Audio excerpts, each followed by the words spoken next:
The Heart of Darkness, by Joseph Conrad. Chapter 3. I looked at him, lost in astonishment. There he was before me, in motley, as though he had absconded from a troupe of mimes, enthusiastic, fabulous. His very existence was improbable, inexplicable, and altogether bewildering. He was an insoluble problem. It was inconceivable how he had existed, how he had succeeded in getting so far, how he had managed to remain, why he did not instantly disappear.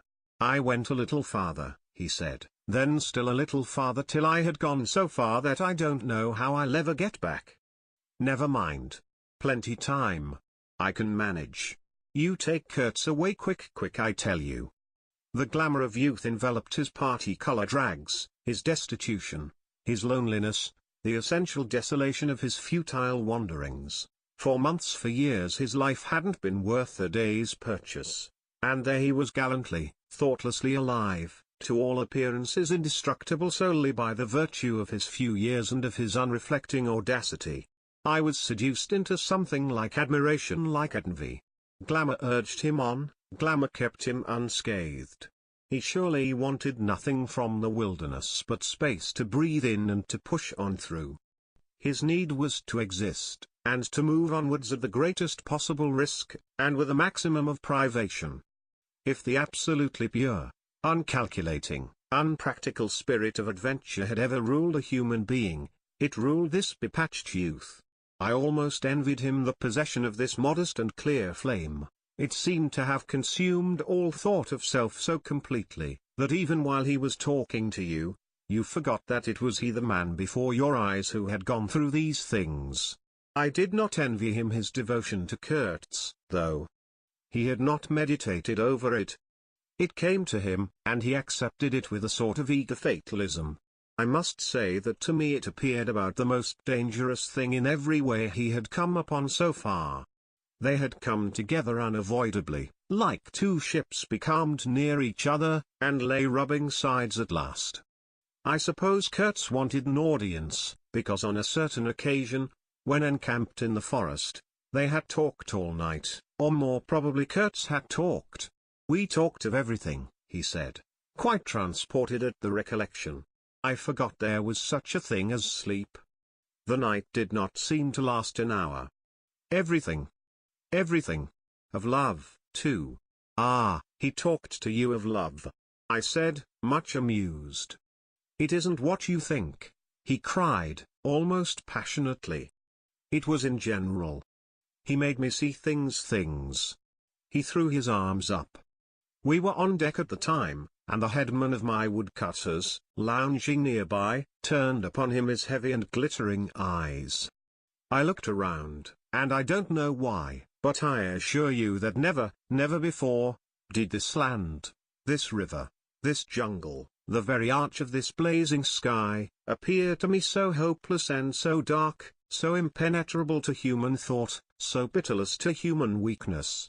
And, ever since, you have been with him, of course, I said. On the contrary. It appears their intercourse had been very much broken by various causes.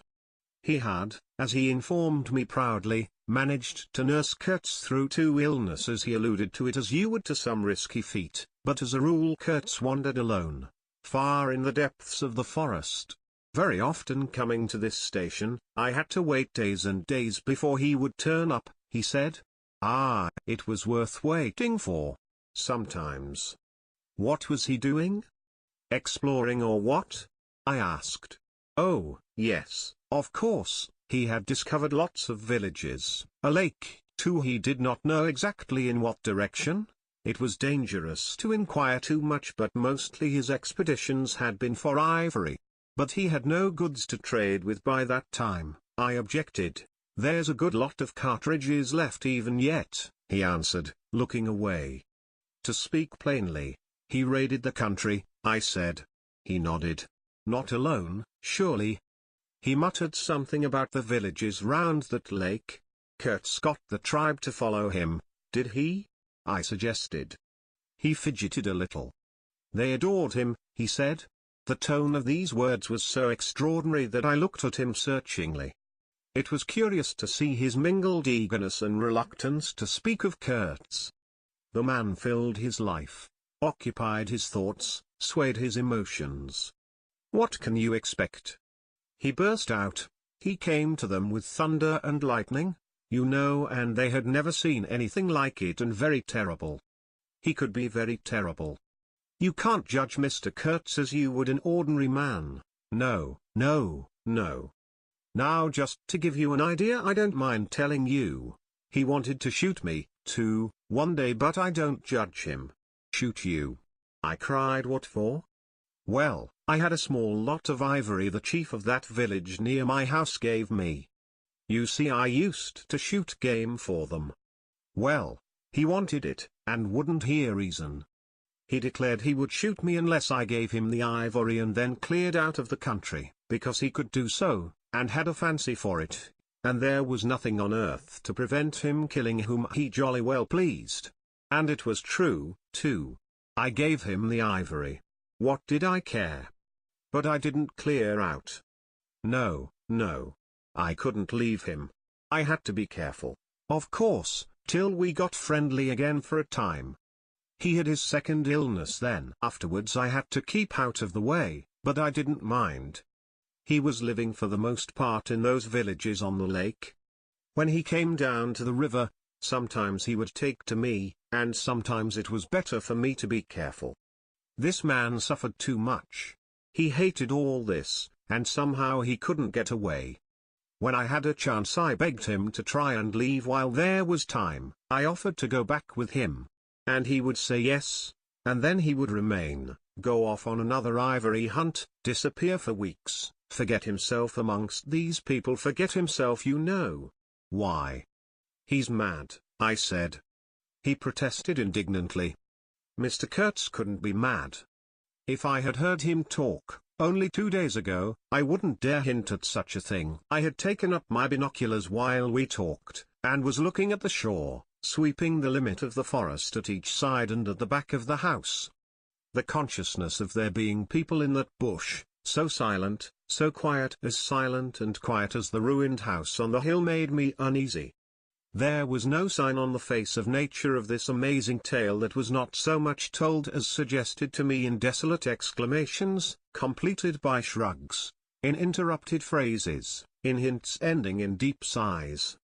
The woods were unmoved, like a mask heavy, like the closed door of a prison. They looked with their air of hidden knowledge, of patient expectation, of unapproachable silence. The Russian was explaining to me that it was only lately that Mr. Kurtz had come down to the river, bringing along with him all the fighting men of that lake tribe.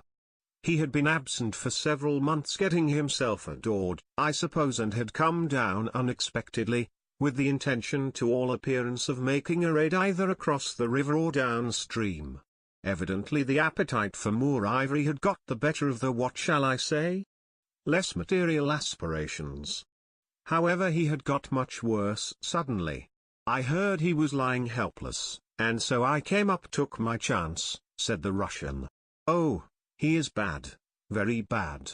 I directed my glass to the house. There were no signs of life, but there was the ruined roof, the long mud wall peeping above the grass, with 3 little square window holes, no 2 of the same size. All this brought within reach of my hand, as it were. And then I made a brusque movement, and one of the remaining posts of that vanished fence leapt up in the field of my glass. You remember I told you I had been struck at the distance by certain attempts at ornamentation, rather remarkable in the ruinous aspect of the place. Now I had suddenly a nearer view, and its first result was to make me throw my head back as if before a blow. Then I went carefully from post to post with my glass, and I saw my mistake. These round knobs were not ornamental but symbolic. They were expressive and puzzling, striking and disturbing food for thought, and also for vultures if there had been any looking down from the sky, but at all events for such ants as were industrious enough to ascend the pole.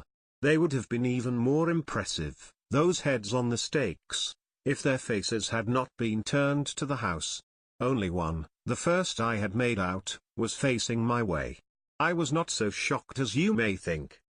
The start back I had given was really nothing but a movement of surprise. I had expected to see a knob of wood there, you know. I returned deliberately to the first I had seen, and there it was, black, dried, sunken, with closed eyelids, a head that seemed to sleep at the top of that pole, and, with the shrunken dry lips showing a narrow white line of the teeth, was smiling, too, smiling continuously at some endless and jocose dream of that eternal slumber. I am not disclosing any trade secrets. In fact, the manager said afterwards that Mr. Kurtz's methods had ruined the district. I have no opinion on that point, but I want you clearly to understand that there was nothing exactly profitable in these heads being there. They only showed that Mr. Kurtz lacked restraint in the gratification of his various lusts, that there was something wanting in him, some small matter which, when the pressing need arose, could not be found under his magnificent eloquence. Whether he knew of this deficiency himself I can't say. I think the knowledge came to him at last, only at the very last. But the wilderness had found him out early, and had taken on him a terrible vengeance for the fantastic invasion. I think it had whispered to him things about himself which he did not know, things of which he had no conception till he took counsel with this great solitude, and the whisper had proved irresistibly fascinating. It echoed loudly within him because he was hollow at the core. I put down the glass, and the head that had appeared near enough to be spoken to seemed at once to have leapt away from me into inaccessible distance. The admirer of Mr. Kurtz was a bit crestfallen. In a hurried, indistinct voice he began to assure me he had not dared to take these symbols down. He was not afraid of the natives, they would not stir till Mr. Kurtz gave the word. His ascendancy was extraordinary. The camps of these people surrounded the place, and the chiefs came every day to see him. They would growl, "I don't want to know anything of the ceremonies used when approaching Mr. Kurtz," I shouted. Curious, this feeling that came over me that such details would be more intolerable than those heads drying on the stakes under Mr. Kurtz's windows. After all, that was only a savage sight, while I seemed at one bound to have been transported into some lightless region of subtle horrors, where pure, uncomplicated savagery was a positive relief, being something that had a right to exist obviously in the sunshine. The young man looked at me with surprise. I suppose it did not occur to him that Mr. Kurtz was no idol of mine. He forgot I hadn't heard any of these splendid monologues on, what was it? On love, justice, conduct of life, or what not. If it had come to crawling before Mr. Kurtz, he crawled as much as the veriest savage of them all. I had no idea of the conditions. He said these heads were the heads of rebels. I shocked him excessively by laughing. Rebels. What would be the next definition I was to hear? There had been enemies, criminals, workers, and these were rebels. Those rebellious heads looked very subdued to me on their sticks. "You don't know how such a life tries a man like Kurtz," cried Kurtz's last disciple. "Well, and you?" I said. I am a simple man. I have no great thoughts. I want nothing from anybody. How can you compare me to?" His feelings were too much for speech, and suddenly he broke down. "I don't understand," he groaned. "I've been doing my best to keep him alive, and that's enough. I had no hand in all this. I have no abilities. There hasn't been a drop of medicine or a mouthful of invalid food for months here." He was shamefully abandoned. A man like this, with such ideas. Shamefully. Shamefully. I haven't slept for the last 10 nights. His voice lost itself in the calm of the evening. The long shadows of the forest had slipped downhill while we talked, had gone far beyond the ruined hovel, beyond the symbolic row of stakes. All this was in the gloom, while we down there were yet in the sunshine, and the stretch of the river abreast of the clearing glittered in a still and dazzling splendor, with a murky and overshadowed bend above and below. Not a living soul was seen on the shore. The bushes did not rustle. Suddenly round the corner of the house a group of men appeared, as though they had come up from the ground. They waded waist deep in the grass, in a compact body, bearing an improvised stretcher in their midst. Instantly, in the emptiness of the landscape, a cry arose whose shrillness pierced the still air like a sharp arrow flying straight to the very heart of the land, and, as if by enchantment, streams of naked human beings with spears in their hands, with bows, with shields, with wild glances and savage movements, were poured into the clearing by the dark-faced and pensive forest. The bushes shook, the grass swayed for a time, and then everything stood still in attentive immobility. "Now, if he does not say the right thing to them, we are all done for," said the Russian at my elbow. The knot of men with the stretcher had stopped, too, halfway to the steamer, as if petrified. I saw the man on the stretcher sit up, lank and with an uplifted arm, above the shoulders of the bearers. Let us hope that the man who can talk so well of love in general will find some particular reason to spare us this time, I said. I resented bitterly the absurd danger of our situation, as if to be at the mercy of that atrocious phantom had been a dishonoring necessity. I could not hear a sound, but through my glasses I saw the thin arm extended commandingly, the lower jaw moving, the eyes of that apparition shining darkly far in its bony head that nodded with grotesque jerks. Kurtz that means short in German, don't it? Well, the name was as true as everything else in his life and death. He looked at least 7 feet long. His covering had fallen off, and his body emerged from it pitiful and appalling as from a winding sheet. I could see the cage of his ribs all astir, the bones of his arm waving. It was as though an animated image of death carved out of old ivory had been shaking its hand with menaces at a motionless crowd of men made of dark and glittering bronze. I saw him open his mouth wide. It gave him a weirdly voracious aspect, as though he had wanted to swallow all the air, all the earth, all the men before him. A deep voice reached me faintly. He must have been shouting. He fell back suddenly. The stretcher shook as the bearers staggered forward again, and almost at the same time I noticed that the crowd of savages was vanishing without any perceptible movement of retreat, as if the forest that had ejected these beings so suddenly had drawn them in again as the breath is drawn in a long aspiration.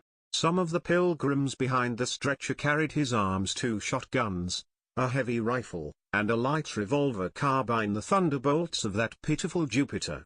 The manager bent over him murmuring as he walked beside his head. They laid him down in one of the little cabins, just room for a bed place and a camp stool or 2, you know.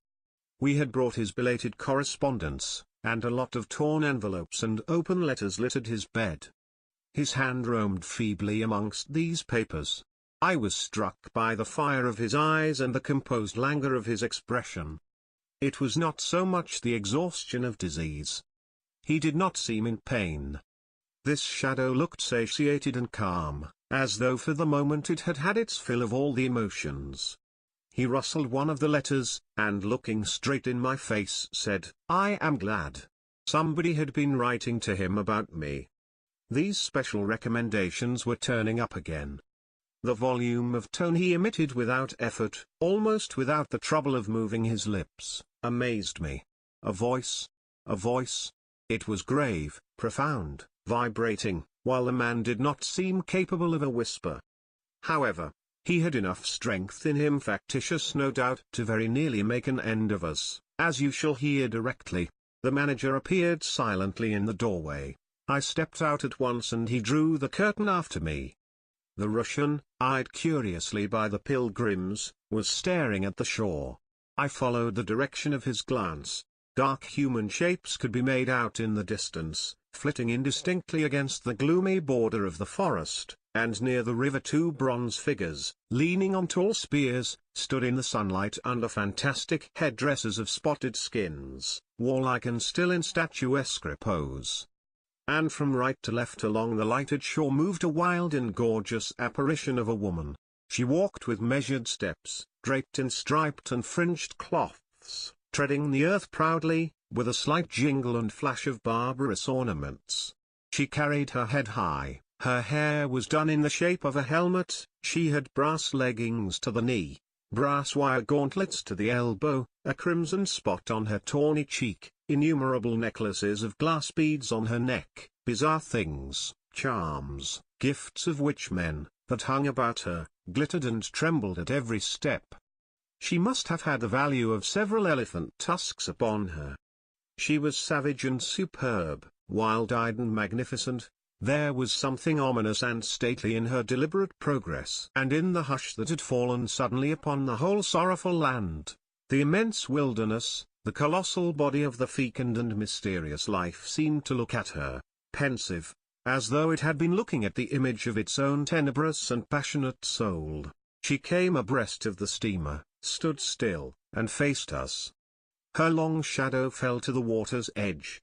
Her face had a tragic and fierce aspect of wild sorrow and of dumb pain mingled with the fear of some struggling, half-shaped resolve.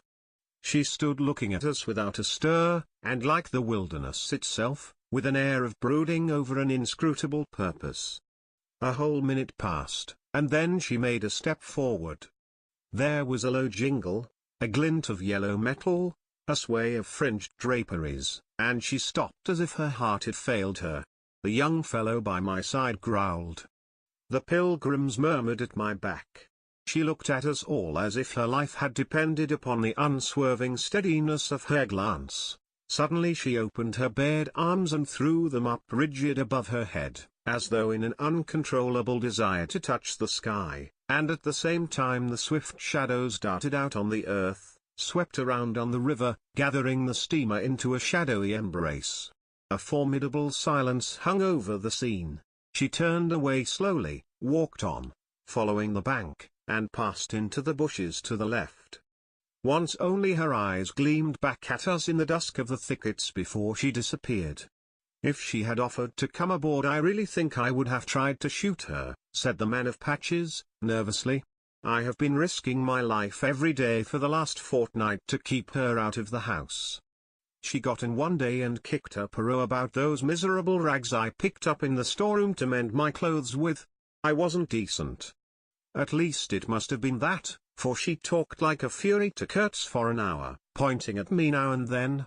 I don't understand the dialect of this tribe. Luckily for me, I fancy Kurtz felt too ill that day to care, or there would have been mischief.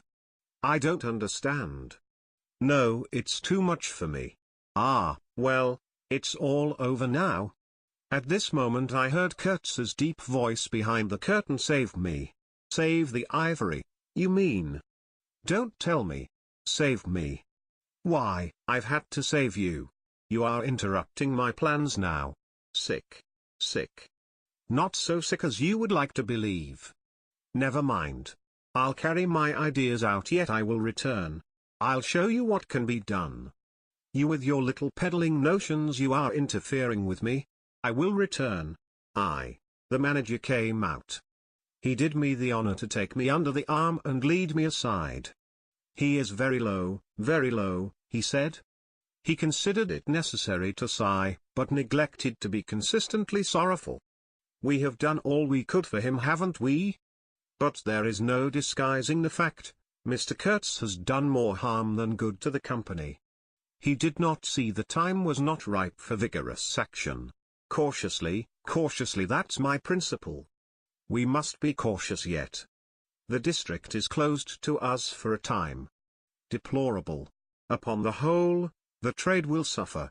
I don't deny there is a remarkable quantity of ivory, mostly fossil. We must save it, at all events, but look how precarious the position is, and why? Because the method is unsound. Do you, said I, looking at the shore, call it unsound method? Without doubt, he exclaimed hotly. Don't you? No method at all, I murmured after a while. Exactly, he exulted. I anticipated this. Shows a complete want of judgment. It is my duty to point it out in the proper quarter. Oh, said I, that fellow, what's his name? The brickmaker, will make a readable report for you. He appeared confounded for a moment. It seemed to me I had never breathed an atmosphere so vile, and I turned mentally to Kurtz for relief, positively for relief. Nevertheless, I think Mr. Kurtz is a remarkable man, I said with emphasis.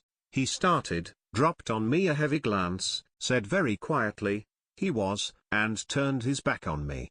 My hour of favor was over. I found myself lumped along with Kurtz as a partisan of methods for which the time was not ripe. I was unsound. But it was something to have at least a choice of nightmares. I had turned to the wilderness really, not to Mr. Kurtz, who, I was ready to admit, was as good as buried.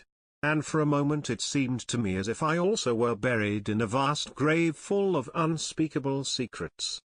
I felt an intolerable weight oppressing my breast, the smell of the damp earth, the unseen presence of victorious corruption, the darkness of an impenetrable night. The Russian tapped me on the shoulder. I heard him mumbling and stammering something about Brother Seaman couldn't conceal knowledge of matters that would affect Mr. Kurtz's reputation. I waited. For him evidently Mr. Kurtz was not in his grave. I suspect that for him Mr. Kurtz was one of the immortals. "Well," said I at last, "speak out.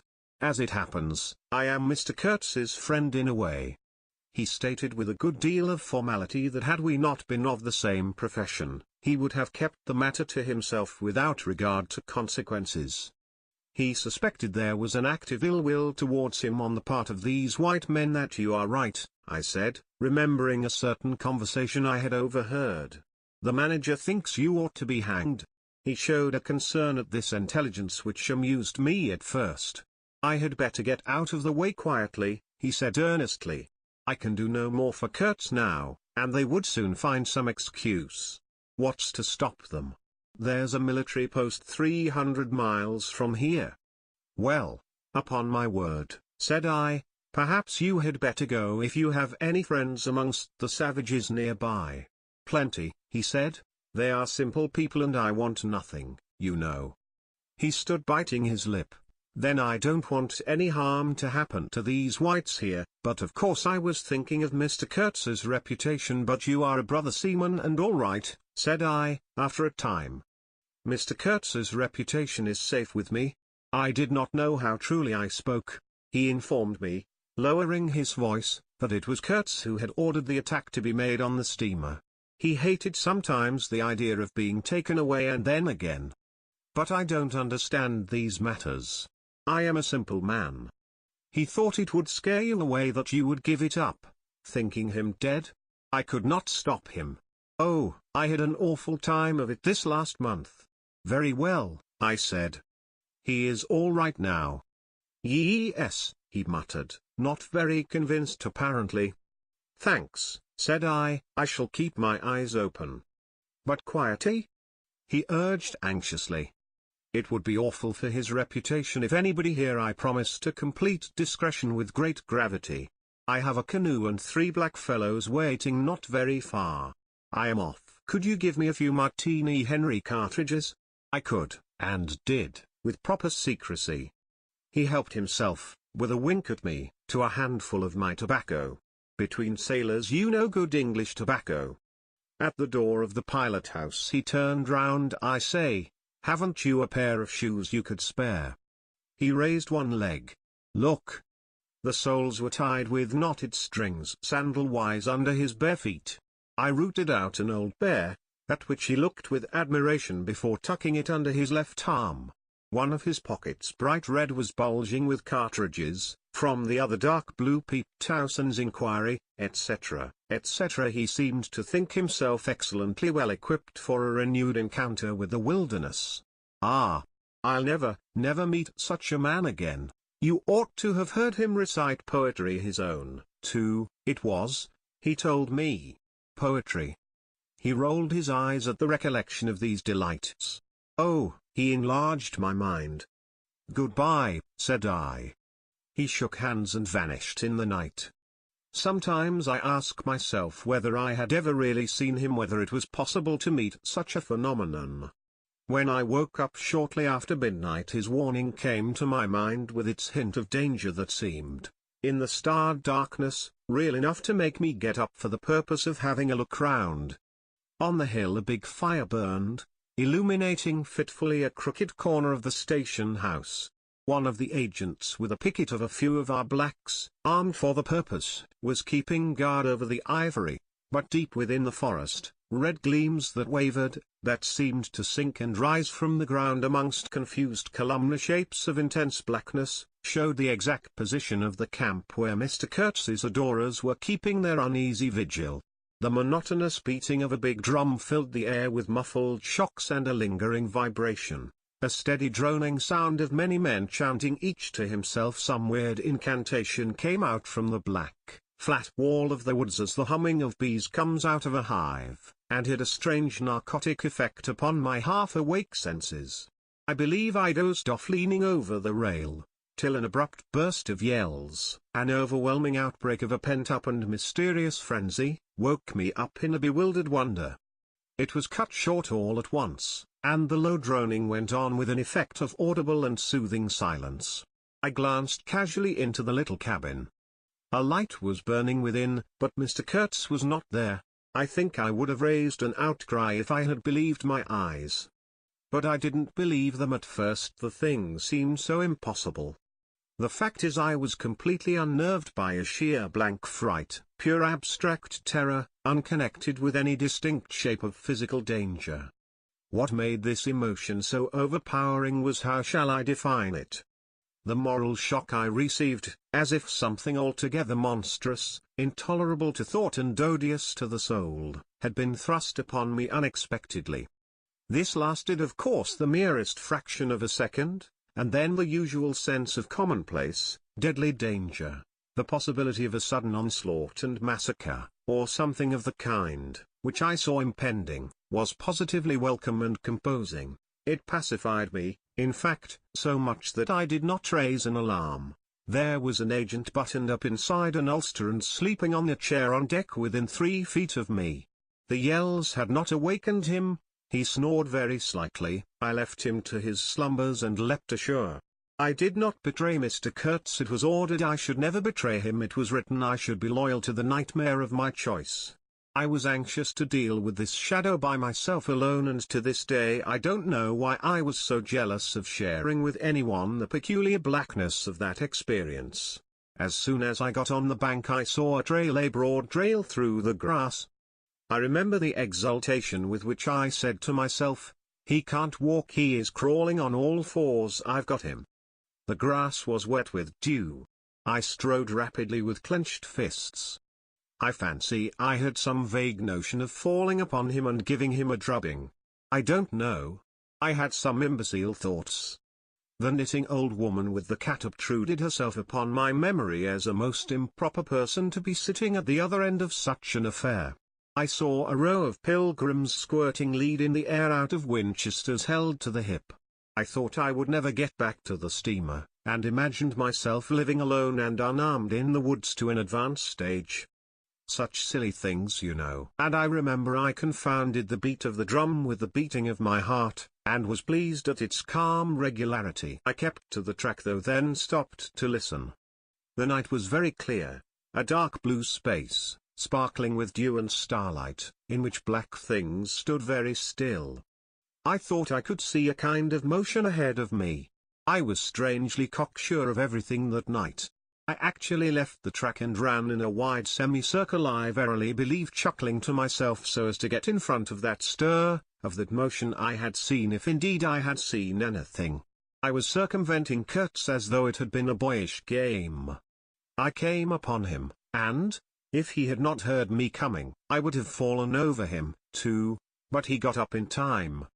He rose, unsteady, long, pale, indistinct, like a vapor exhaled by the earth, and swayed slightly, misty and silent before me, while at my back the fires loomed between the trees, and the murmur of many voices issued from the forest.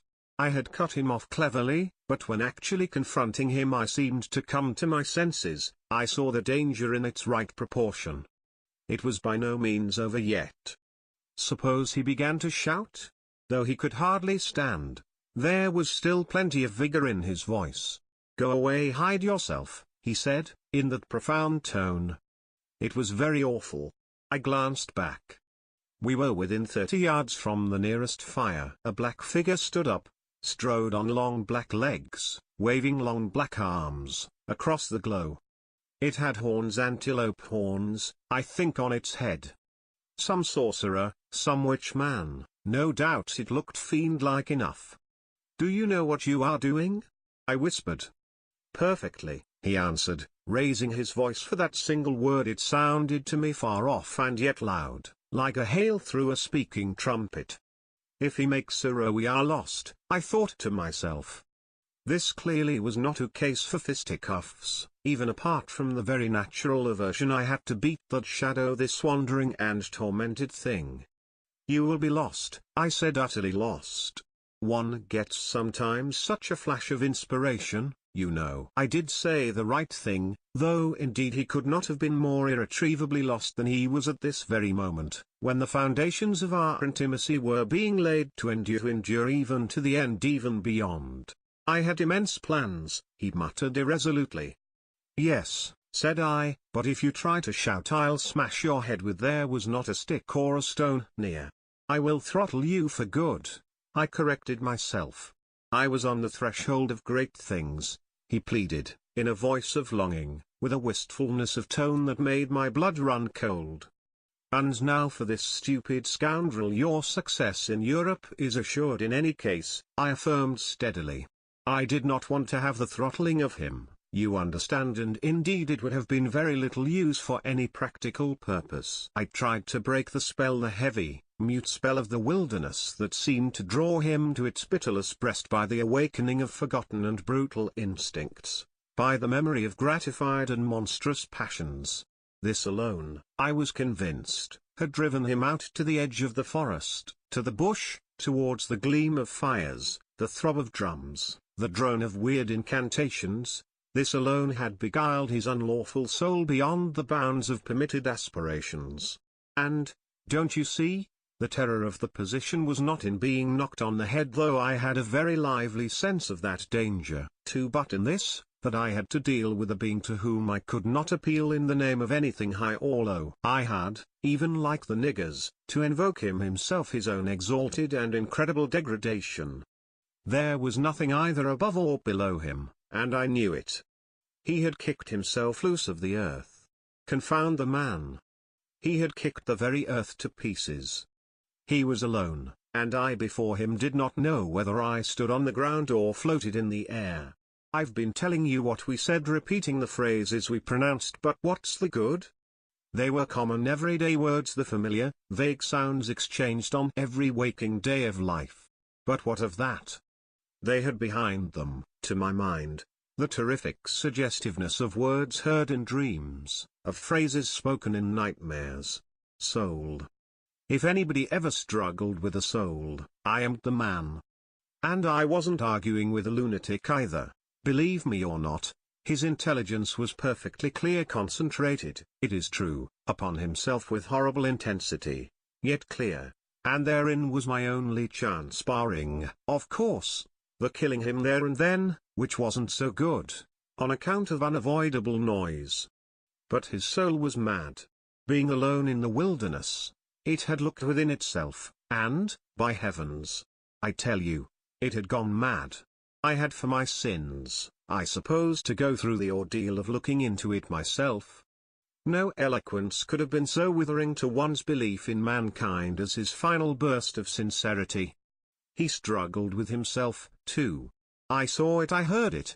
I saw the inconceivable mystery of a soul that knew no restraint, no faith, and no fear, yet struggling blindly with itself. I kept my head pretty well, but when I had him at last stretched on the couch, I wiped my forehead, while my legs shook under me as though I had carried half a ton on my back down that hill. And yet I had only supported him, his bony arm clasped round my neck, and he was not much heavier than a child. When next day we left at noon, the crowd, of whose presence behind the curtain of trees I had been acutely conscious all the time, flowed out of the woods again, filled the clearing, covered the slope with a mass of naked, breathing, quivering, bronze bodies. I steamed up a bit, then swung downstream, and 2,000 eyes followed the evolutions of the splashing, thumping, fierce river demon, beating the water with its terrible tail and breathing black smoke into the air. In front of the first rank, along the river, 3 men, plastered with bright red earth from head to foot, strutted to and fro restlessly. When we came abreast again, they faced the river, stamped their feet, nodded their horned heads, swayed their scarlet bodies.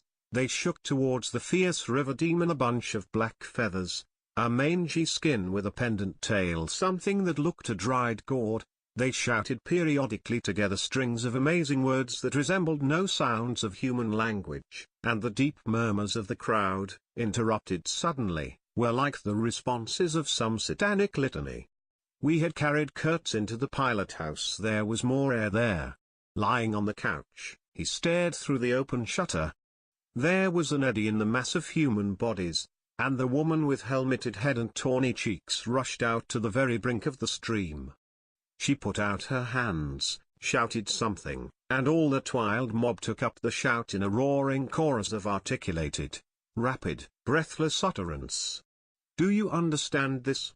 I asked. He kept on looking out past me with fiery, longing eyes, with a mingled expression of wistfulness and hate. He made no answer, but I saw a smile of indefinable meaning, appear on his colorless lips that a moment after twitched convulsively. "Do I not?" he said slowly, gasping, as if the words had been torn out of him by a supernatural power. I pulled the string of the whistle, and I did this because I saw the pilgrims on deck getting out their rifles with an air of anticipating a jolly lark. At the sudden screech there was a movement of abject terror through that wedged mass of bodies.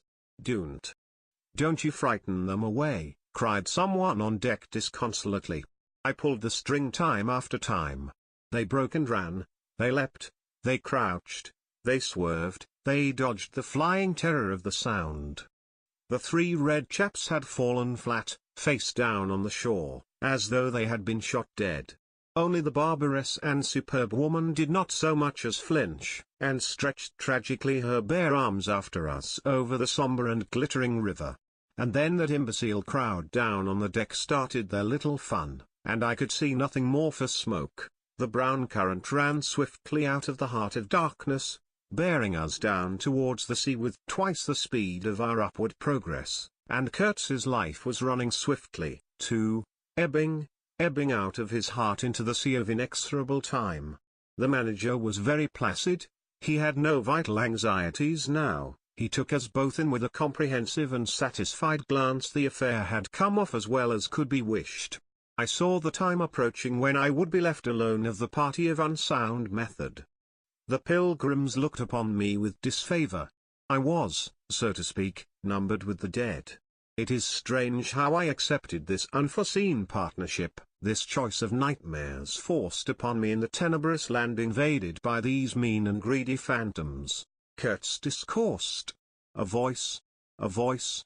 It rang deep to the very last. It survived his strength to hide in the magnificent folds of eloquence the barren darkness of his heart. Oh, he struggled. The wastes of his weary brain were haunted by shadowy images, now images of wealth and fame revolving obsequiously round his unextinguishable gift of noble and lofty expression. My intended, my station, my career, my ideas, these were the subjects for the occasional utterances of elevated sentiments. The shade of the original Kurtz frequented the bedside of the hollow sham, whose fate it was to be buried presently in the mold of primeval earth. But both the diabolic love and the unearthly hate of the mysteries it had penetrated fought for the possession of that soul satiated with primitive emotions, avid of lying fame, of sham distinction, of all the appearances of success and power. Sometimes he was contemptibly childish. He desired to have kings meet him at railway stations on his return from some ghastly nowhere, where he intended to accomplish great things. You show them you have in you something that is really profitable, and then there will be no limits to the recognition of your ability, he would say. Of course you must take care of the motives, right motives always. The long reaches that were like one and the same reach, monotonous bends that were exactly alike, slipped past the steamer with their multitude of secular trees looking patiently after this grimy fragment of another world, the forerunner of change, of conquest, of trade, of massacres, of blessings. I looked ahead piloting. "Close the shutter," said Kurtz suddenly one day. "I can't bear to look at this." I did so. There was a silence. "Oh, but I will wring your heart yet," he cried at the invisible wilderness. We broke down as I had expected and had to lie up for repairs at the head of an island. This delay was the first thing that shook Kurtz's confidence. One morning he gave me a packet of papers and a photograph, the lot tied together with a shoestring. "Keep this for me," he said. This noxious fool, meaning the manager, is capable of prying into my boxes when I am not looking.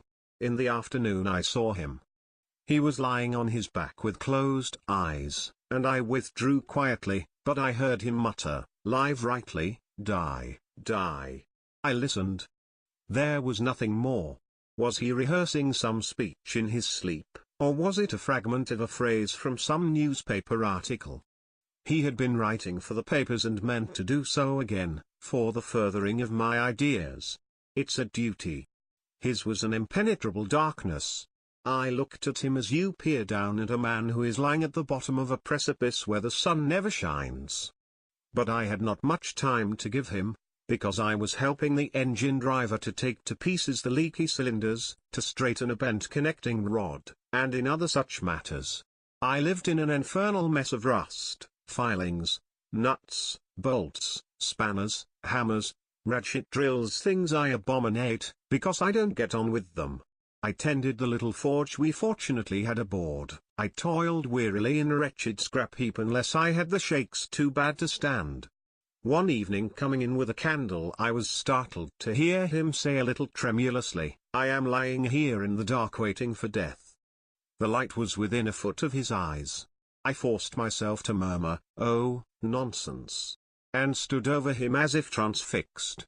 Anything approaching the change that came over his features I have never seen before, and hope never to see again.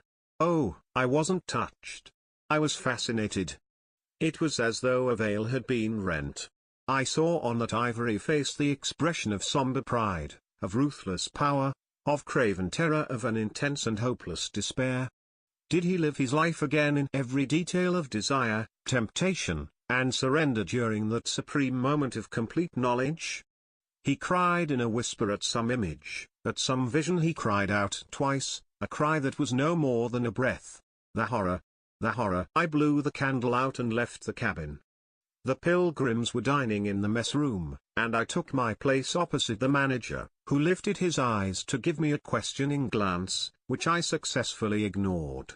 He leaned back, serene, with that peculiar smile of his sealing the unexpressed depths of his meanness. A continuous shower of small flies streamed upon the lamp, upon the cloth, upon our hands and faces.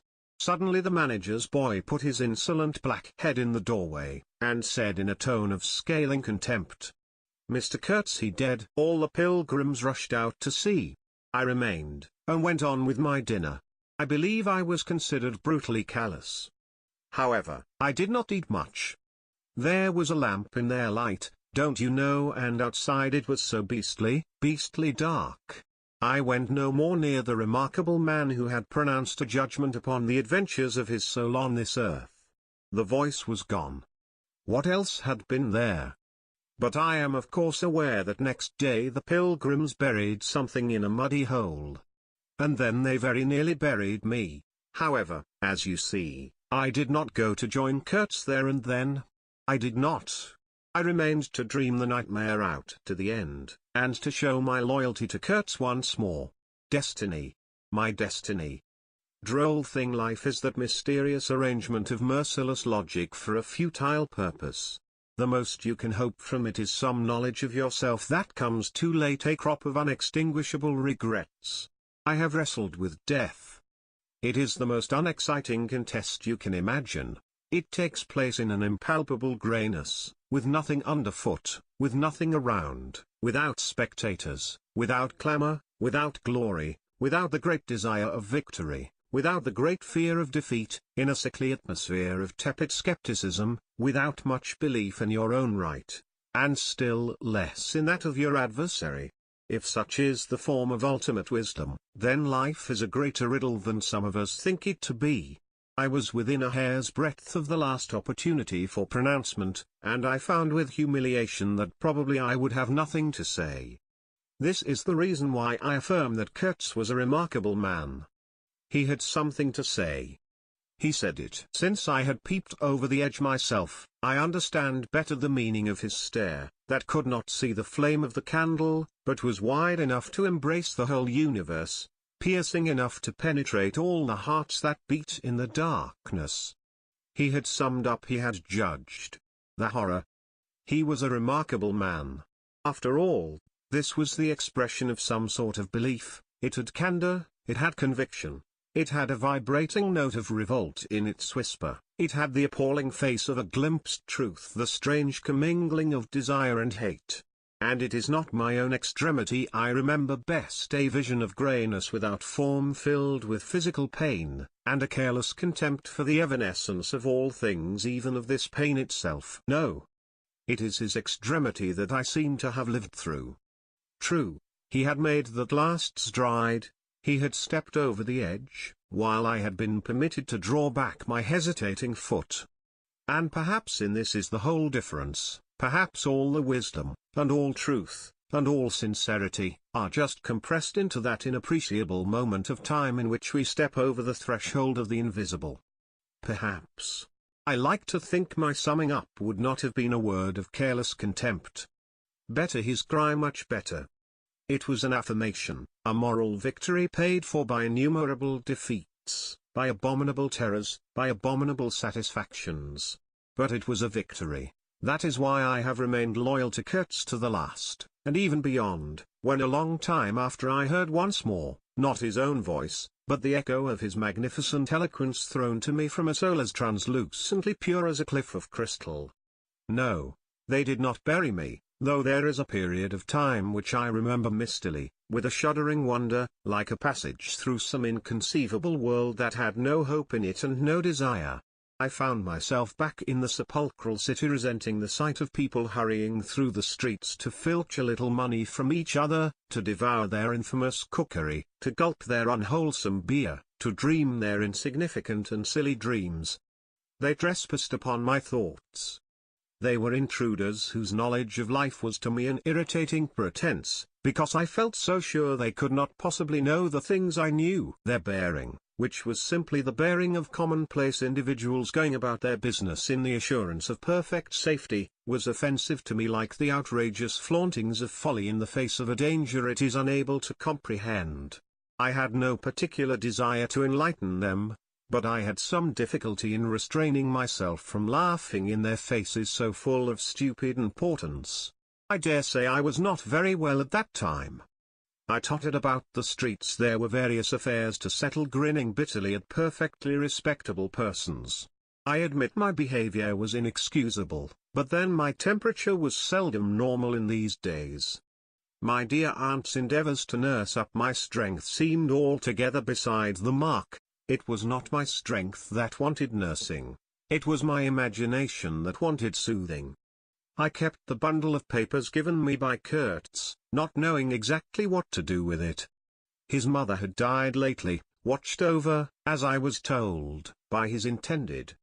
A clean-shaved man, with an official manner and wearing gold-rimmed spectacles, called on me one day and made inquiries, at first circuitous, afterwards suavely pressing, about what he was pleased to denominate certain documents. I was not surprised, because I had had 2 rows with the manager on the subject out there. I had refused to give up the smallest scrap out of that package, and I took the same attitude with the spectacled man. He became darkly menacing at last, and with much heat argued that the company had the right to every bit of information about its territories. And said he, Mr. Kurtz's knowledge of unexplored regions must have been necessarily extensive and peculiar owing to his great abilities and to the deplorable circumstances in which he had been placed. Therefore I assured him Mr. Kurtz's knowledge, however extensive, did not bear upon the problems of commerce or administration. He invoked then the name of science. It would be an incalculable loss if, etc., etc. I offered him the report on the suppression of savage customs, with the postscriptum torn off.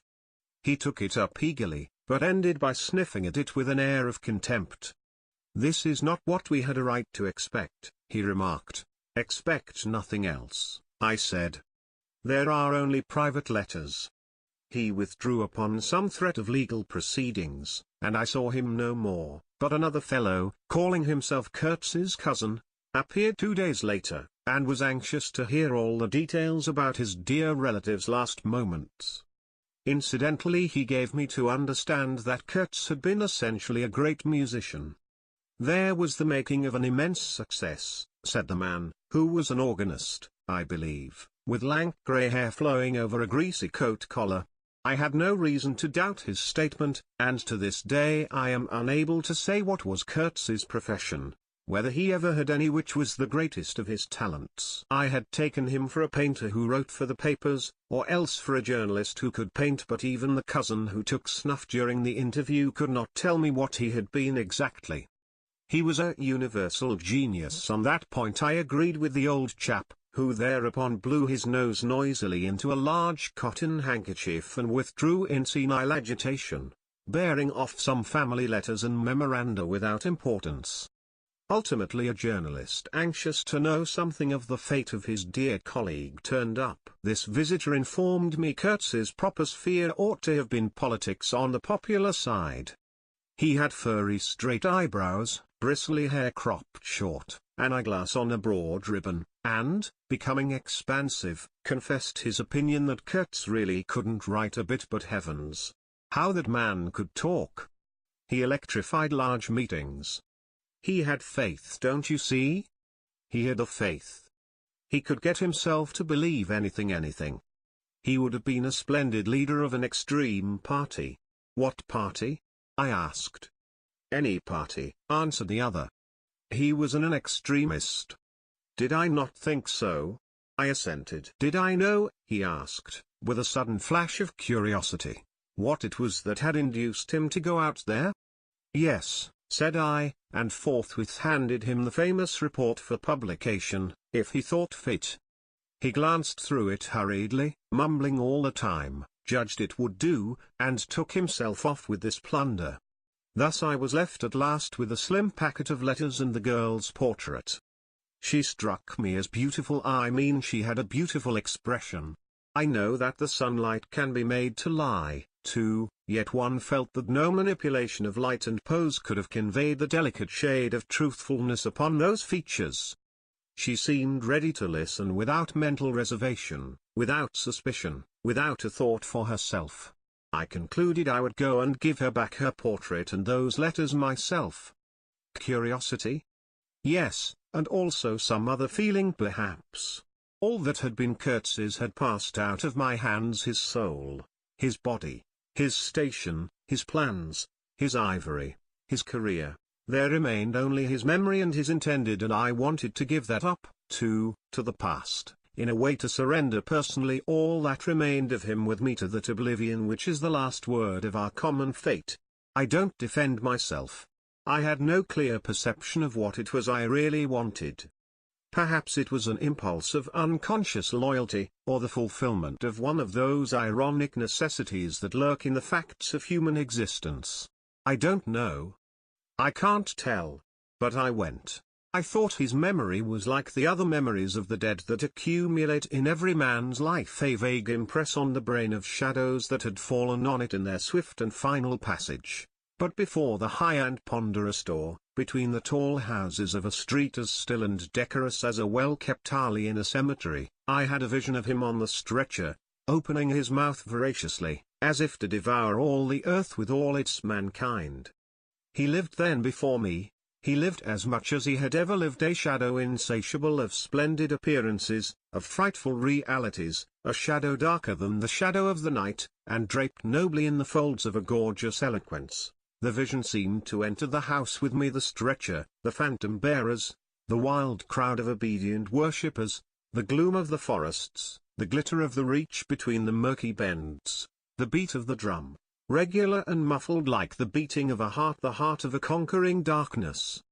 It was a moment of triumph for the wilderness, an invading and vengeful rush which, it seemed to me, I would have to keep back alone for the salvation of another soul. And the memory of what I had heard him say afar there, with the horn shapes stirring at my back, in the glow of fires, Within the patient woods, those broken phrases came back to me, were heard again in their ominous and terrifying simplicity. I remembered his abject pleading, his abject threats, the colossal scale of his vile desires, the meanness, the torment, the tempestuous anguish of his soul. And later on I seemed to see his collected languid manner, when he said one day, "This lot of ivory now is really mine. The company did not pay for it. I collected it myself at a very great personal risk. I am afraid they will try to claim it as theirs though. H.M. It is a difficult case. What do you think I ought to do? Resist? Eh? I want no more than justice." He wanted no more than justice, no more than justice. I rang the bell before a mahogany door on the first floor, and while I waited he seemed to stare at me out of the glassy panel stare with that wide and immense stare, embracing, condemning, loathing all the universe. I seemed to hear the whispered cry, "The horror! The horror!" The dusk was falling. I had to wait in a lofty drawing room with 3 long windows from floor to ceiling that were like 3 luminous and bedraped columns. The bent gilt legs and backs of the furniture shone in indistinct curves. The tall marble fireplace had a cold and monumental whiteness. A grand piano stood massively in a corner, with dark gleams on the flat surfaces like a somber and polished sarcophagus. A high door opened-closed. I rose. She came forward, all in black, with a pale head, floating towards me in the dusk. She was in mourning. It was more than a year since his death, more than a year since the news came. She seemed as though she would remember and mourn forever. She took both my hands in hers and murmured, "I had heard you were coming." I noticed she was not very young, I mean not girlish. She had a mature capacity for fidelity, for belief, for suffering. The room seemed to have grown darker, as if all the sad light of the cloudy evening had taken refuge on her forehead. This fair hair, this pale visage, this pure brow, seemed surrounded by an ashy halo from which the dark eyes looked out at me. Their glance was guileless, profound, confident, and trustful. She carried her sorrowful head as though she were proud of that sorrow, as though she would say, I alone know how to mourn for him as he deserves." But while we were still shaking hands, such a look of awful desolation came upon her face that I perceived she was one of those creatures that are not the playthings of time. For her he had died only yesterday. And, by Jove!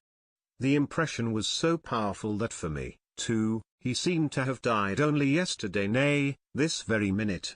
I saw her and him in the same instant of time as death, and her sorrow, I saw her sorrow in the very moment of his death. Do you understand? I saw them together, I heard them together. She had said, with a deep catch of the breath, "I have survived," while my strained ears seemed to hear distinctly, mingled with her tone of despairing regret, the summing up whisper of his eternal condemnation. I asked myself what I was doing there, with a sensation of panic in my heart, as though I had blundered into a place of cruel and absurd mysteries not fit for a human being to behold. She motioned me to a chair. We sat down. I laid the packet gently on the little table, and she put her hand over it. "You knew him well," she murmured, after a moment of mourning silence. "Intimacy grows quickly out there," I said. "I knew him as well as it is possible for one man to know another." "And you admired him," she said. "It was impossible to know him and not to admire him." "Was it?" "He was a remarkable man," I said, unsteadily.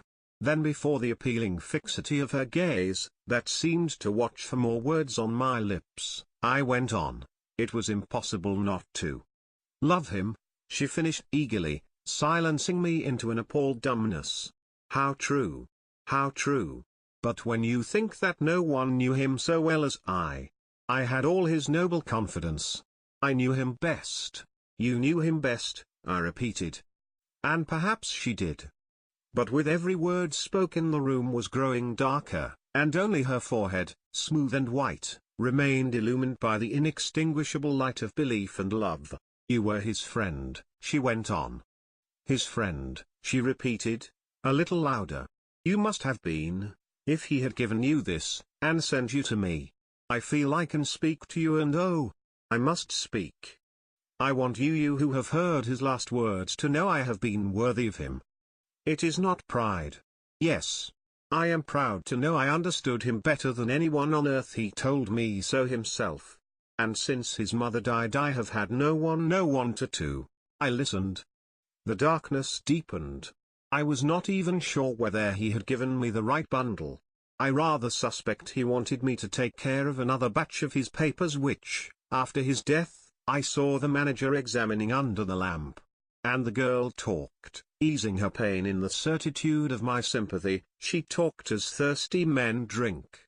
I had heard that her engagement with Kurtz had been disapproved by her people. He wasn't rich enough or something. And indeed I don't know whether he had not been a pauper all his life. He had given me some reason to infer that it was his impatience of comparative poverty that drove him out there. Who was not his friend who had heard him speak once? She was saying. He drew men towards him by what was best in them. She looked at me with intensity. It is the gift of the great, she went on, and the sound of her low voice seemed to have the accompaniment of all the other sounds, full of mystery, desolation, and sorrow. I had ever heard the ripple of the river, the sighing of the trees swayed by the wind, the murmurs of the crowds, the faint ring of incomprehensible words cried from afar, the whisper of a voice speaking from beyond the threshold of an eternal darkness. But you have heard him. You know. She cried. Yes, I know, I said with something like despair in my heart, but bowing my head before the faith that was in her, before that great and saving illusion that shone with an unearthly glow in the darkness, in the triumphant darkness from which I could not have defended her, from which I could not even defend myself. What a loss to me to us! She corrected herself with beautiful generosity, then added in a murmur, to the world. By the last gleams of twilight I could see the glitter of her eyes, full of tears that would not fall. I have been very happy, very fortunate, very proud, she went on. Too fortunate. Too happy for a little while. And now am I unhappy for life. She stood up. Her fair hair seemed to catch all the remaining light in a glimmer of gold. I rose, too, and of all this, she went on mournfully, of all his promise, and of all his greatness, of his generous mind, of his noble heart, nothing remains, nothing but a memory. You and I, we shall always remember him, I said hastily. No, she cried. It is impossible that all this should be lost, that such a life should be sacrificed to leave nothing but sorrow. You know what vast plans he had. I knew of them, too. I could not perhaps understand, but others knew of them. Something must remain. His words, at least, have not died. His words will remain, I said. And his example, she whispered to herself. Men looked up to him, his goodness shone in every act. His example, true, I said, his example, too. Yes, his example. I forgot that, but I do not. I cannot believe, not yet. I cannot believe that I shall never see him again, that nobody will see him again, never, never, never. She put out her arms as if after a retreating figure, stretching them back and with clasped pale hands across the fading and narrow sheen of the window. Never see him. I saw him clearly enough then. I shall see this eloquent phantom as long as I live, and I shall see her, too, a tragic and familiar shade, resembling in this gesture another one, tragic also, and bedecked with powerless charms, stretching bare brown arms over the glitter of the infernal stream, the stream of darkness. She said suddenly very low, he died as he lived. His end, said I, with dull anger stirring in me, was in every way worthy of his life. And I was not with him, she murmured.